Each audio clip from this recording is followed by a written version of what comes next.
Good morning. Thank you for being here today. My name is Melissa Utusuki, and I'm the Public Information Officer with Santa Ana College. It's my pleasure to first introduce the Rancho Santiago Community College District Chancellor, Dr. Raul Rodriguez.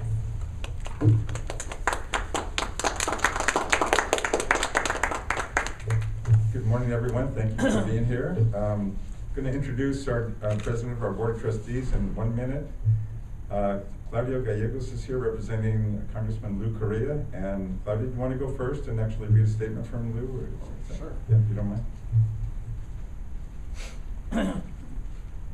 My name is Claudio Gallegos. I am the district director, and I've been asked to read the following statement on behalf of Congressman Correa. I am saddened every day we fail to help our dreamers. It is disturbing that we continue to deny these young people a seat at our table. They have jumped through every hoop in the United States that has been put in front of them, served in the military, have worked hard, studied hard, and have followed the law. Countless business leaders, as well as 90% of Americans, believe these hardworking young people should have a pathway to citizenship. My colleagues, both Democrats and Republicans, and I have presented numerous solutions that have the votes to pass, but leadership refuses to allow us a vote. Dreamers deserve a real shot at the American dream. They deserve a vote. They deserve a clean Dream Act.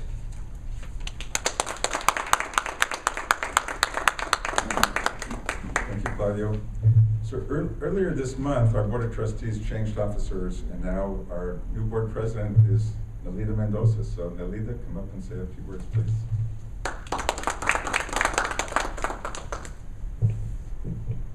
Good morning, everyone. Welcome to the dignitaries and all the people in audience. Thank you for being present here for this very, very special, important, crucial, and of utmost priority issue. We have something that needs to have your immediate attention, and as elected officials, as representatives of your community, as private citizens, as a human being, I urge you to action, to contact your local representatives in the House, in the Senate, in the Congress, in Washington, D.C., wherever you may have any contacts, anyone at all, large or small. We need to get everybody into action. This decision for inaction by our Congress is affecting our dreamers. And these are young people who have contributed incredibly to our economy. They have been here in the United States since about the age of 6 years old. And now 20 years later, our government wants to deport them. That is inequality in its face, and it is so wrong. As human beings, we cannot allow this to happen. We have a social responsibility to act, and we can do that. We have the knowledge, we have the experience, and we have come up through the ranks and experiencing similar hardships in one way or another. And our dreamers are going through this right now. This will affect their life, their career, their future, their entire being. They have contributed socially to our economy. They are professors, scientists, doctors, astronauts. They are a very crucial part of the thread of our economy. It doesn't just affect our cities, our small towns. It affects the entire state of California, the state of every nation here, because as Americans, we contribute to the entire world, to the economy, to the social indifferences. We contribute, and we are a leading country here. So we cannot allow this to happen. We need to have Congress act now, because if we wait till March 5th, it's going to be too late. Our young dreamers will be deported, and it'll be something that it will cause irreparable harm to our nation. And it's a global issue that we need to act immediately. Please encourage your representatives to write letters, to make phone calls, to do whatever it is that they have within their power to take action right now. I'm going to read a couple of items, and you probably already know the numbers, the figures. That's thousands and thousands of dreamers, of students, of workers who will be affected by this. So talks of Congress being able to wait until March 5th deadline to pass the Dreamer bill, it's dishonest and it is wrong. The repeal of DACA has already created an urgent crisis. More than 12,000 dreamers have already lost their work permits and deportation protections. This has occurred since President Trump eliminated the DACA program on September 5th. Additionally, 122 more will continue to fall out of the status of every single day. That's 122 people per day. And this will continue to happen until Congress passes a permanent legislation solution to protect them. And the reality is that every dreamer is under threat until Congress passes a law. And without the critical protection provided by the permanent legislation solution, we have many students who will be separated from their U.S. citizen-born children. And this is happening right now to one, Mr. Osman. He has a young child who was born here in the United States, and his fiance, she is a permanent resident of the state, of this country. However, if this is allowed to go on, this father will be ripped out of this child's life. Right now, our elected officials are sitting in a bipartisan piece of legislation that can stop this inhumanity from becoming a reality for millions of young people who know no other country as their home. The United States is their home. The DREAM Act has broad support it needs to pass, and Congress must bring this critical legislation to the floor for an immediate vote. There is no reason to delay. There is no bill that is perfect, but inaction, such as they are doing right now, is not acceptable. Congress must act urgently to address this emergency for over 800,000 dreamers across the country. There are enough bipartisan votes from both Democrats and Republicans to protect the dreamers in both the House and the Senate. Moderate Republicans in the state and House have said they want to get a DACA fix done before the end of the year. I'm also want to point out that we all have that American dream. Some of us have had it a little easier in coming across the borders of the United States, and I am one of those people who have reached the American dream. So personally, I know what it is, what a hardship it is, being an immigrant, and especially being an immigrant without the citizenship. Let's work together so that we can get these young people and our future of the United States into a path to citizenship. That can be accomplished, but we need to do it together.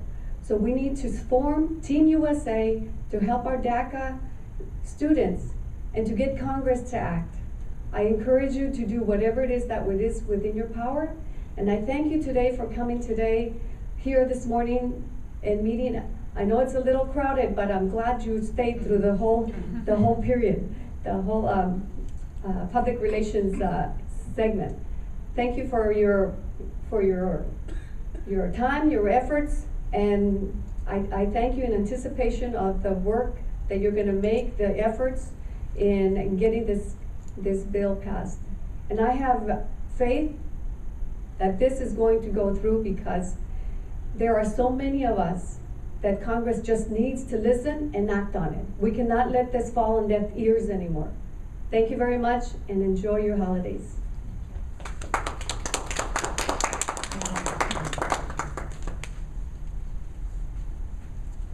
Thank you, President Mendoza. Before I go any further, I want to introduce another trustee who's here, Zeke Hernandez, who's also a trustee on our board of trustees, so welcome, Zeke. And at the beginning, I wanted to get started. I forgot to introduce myself. Raul Rodriguez, the chancellor of our district here. So, you know, when I was getting ready today to come to work, I told Deborah this story already. My daughter said to me, "Daddy, you gonna wear pajamas to work?" So I forgot today is pajama day at her school, so she's wearing pajamas to work. She had a robe on and everything. And I thought about it, that would have been a good idea. We could have called it DACA Jama. We could have all come in our pajamas for DACA, Maybe we would have had more people here, got more interest, I don't know, Maybe next time we'll think about something like that, a way to hook to get people in here.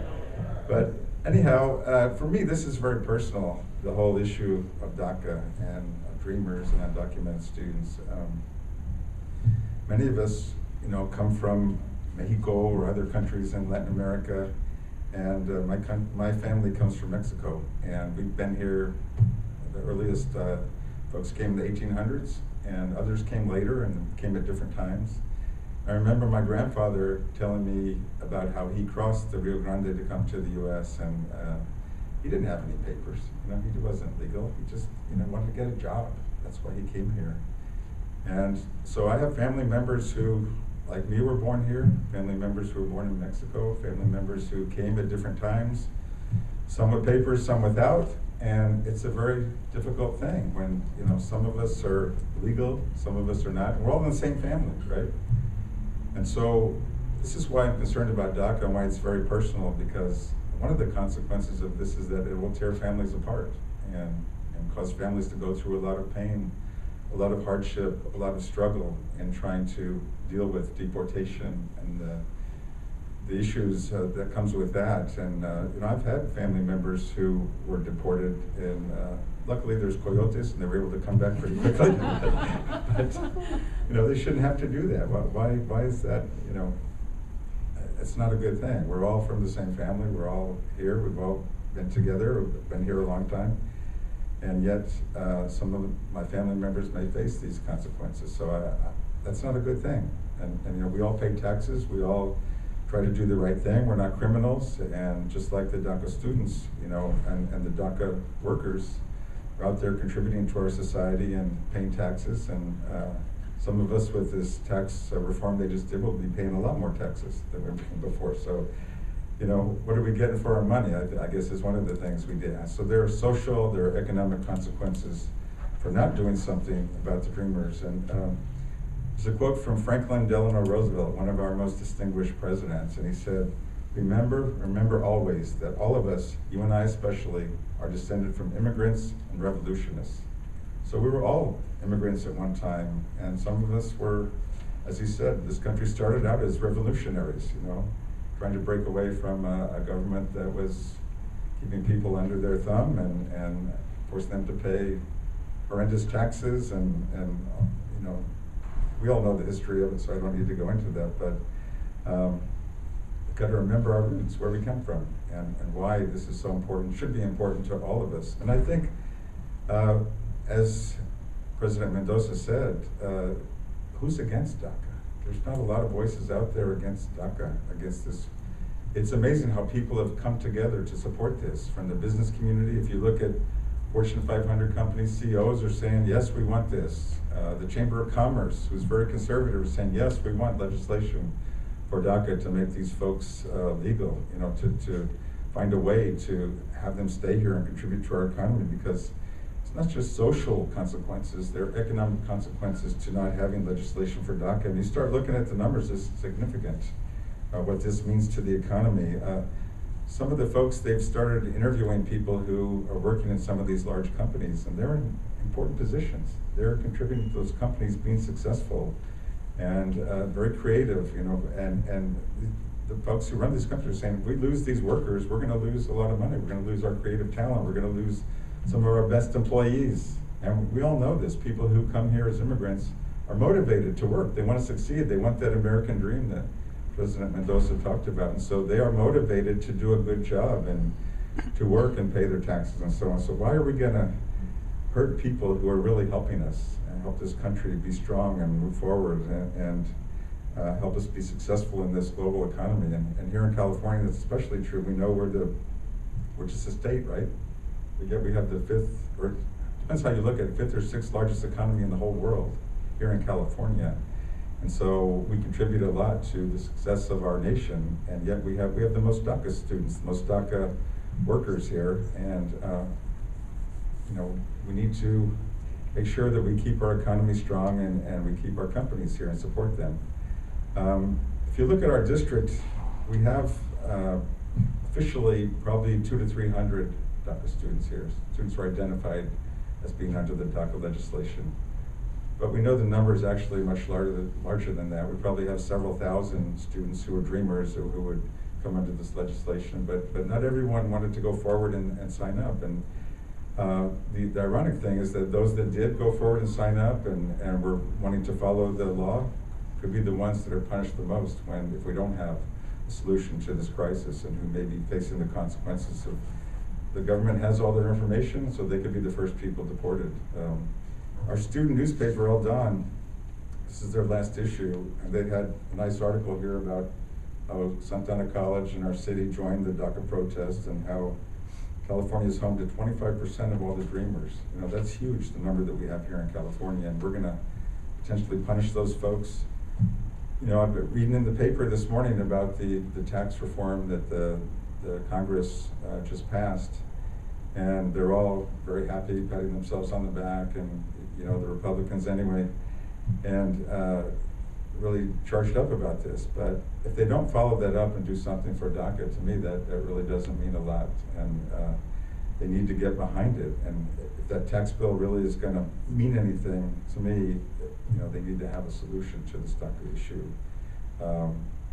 Otherwise, I think those gains that they're trying to make are not gonna be realized, and it's gonna end up backfiring on them in the long run. So I think I've covered most of the things I wanted to cover. You know, I don't know why Congress hasn't moved faster. From what I understand, there's support there in Congress for a DACA remedy. And I guess the tax reform took the attention away, if you will, but hopefully before the end of the year, we can get that attention back. And that's why we wanted to do this today, to try to bring some attention to it. I think people across the country need to do what we're doing here today and put some pressure on their legislators, put pressure bring awareness to the issue, and put pressure on them to actually come up with a solution that works, and do it in short order, not procrastinate, not wait. And you know, some people are saying, well, we have until March. We really don't have until March. You know, they really have until the end of the year, and that's the end of this month, which is coming in really a week and a half or whatever it is, that people could start being deported right away. Hopefully that won't happen, but that's the thing we're potentially facing, is this could really start being serious in a very short time, and because of inaction of our elected officials. And so we need to get that message to them as strongly and as quickly and as forcefully as we can, that they need to act, and they need to act now. And not acting is not acceptable, and that's not a solution. And so I join with President Mendoza in saying, you know, they've got to do something, and we need it now. So with that, that's all I'm going to say. And I'm going to introduce one of our DACA students, Emmanujel Gonzalez, who's going to share a few words with us. Thank you.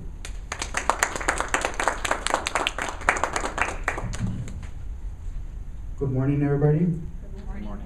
I really appreciate all of you that came, stopped by, you know, to have this open space, safe space for us undocumented students to share our stories. You know, my name is Emmanujel Gonzalez. You know, I came to this country when I was 7 years old. You know, I went through first grade all the way to high school. Now my second year at college at Santa Ana College, which I'm loving it. You know, my permit expires in 2019. That's the same year I'm supposed to graduate from Santa Ana College. So that still leaves me in a daze, because I don't know what's going to happen. Am I going to be able to continue my education and apply to university where I could get my degree and actually start working on my field? My goal is to work as a teacher, but without any legal status, that is something that I cannot fulfill. So without there being a solution to DACA, is there even a reason for me to continue with my education, knowing that once I'm done with my BA, there's not going to be a job opportunity for me because of my legal status? That is the constant fear that I have. That is, after so much work that I've done for nothing, because there won't be nothing. There's not going to be a safety net for me to be there. You know, since the president he was elected, there was a lot of anxiety and stress on campus, and we saw that with our fellow students. So as a group, a few students and I, we decided to bring back ideas, which stands for Improving Dreams, Equality, Acts, and Success on Campus. It's a school club that focuses on documenting students and 8540 students. What we're trying to do is create a safe space for them, where they could go there, they learn about 8540, different resources that they are eligible to, and that is our whole way of giving back to our fellow students, because we know how hard it is to be a student, and trying to figure everything out, where to apply, how to apply, what resources are there available, and that is, as a student, that's our main goal, to focus those students who are in the same situation that we are. That is something that we are trying to fight for, because like the president mentioned, 122 individuals lose their status every day. Out of those 122 individuals, they could be students. They could be students at Santa Ana College or Rancho Santiago College. So those students are being affected directly on our campus. So we need to address that, and that's what we need to urge Congress to realize, that this is affecting individuals at all levels, not just students, but people who are working. It affects all the families entirely in the entire U.S. And I am thankful for the safe space that Santa Ana gives us, the little hub where we could go there, actually work together and actually fulfill our dreams. One of the dreams that we're trying to push forward is the Undocumented Resource Center here on campus, Santa Ana College. And we are working closely with Santa Ana College to bring that forward to the students. So in the near future, they'll have an actual safe space for them. That is something I'm really proud and really grateful to be working so closely with the school in order to have that space for them. That is the school letting me know that they believe in us and that they are for us. And I really do appreciate their efforts into working together, into creating this. And that is something that from them, I have to take a step further and ask Congress now, that when it comes to our schools, we have the support from our staff, from our board of trustees, we have their support. But being no action towards DACA in a Congress level, does that mean that we don't have their support?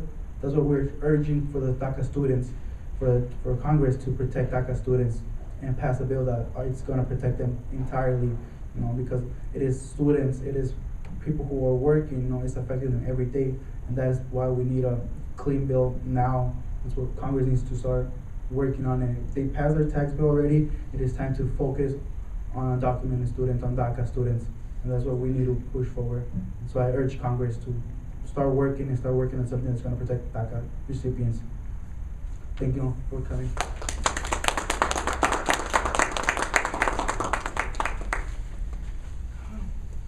Are there any questions of anyone? No? So with that, we'll end this press conference. Thank you all for coming today, and let's hope we get this through. Thank you.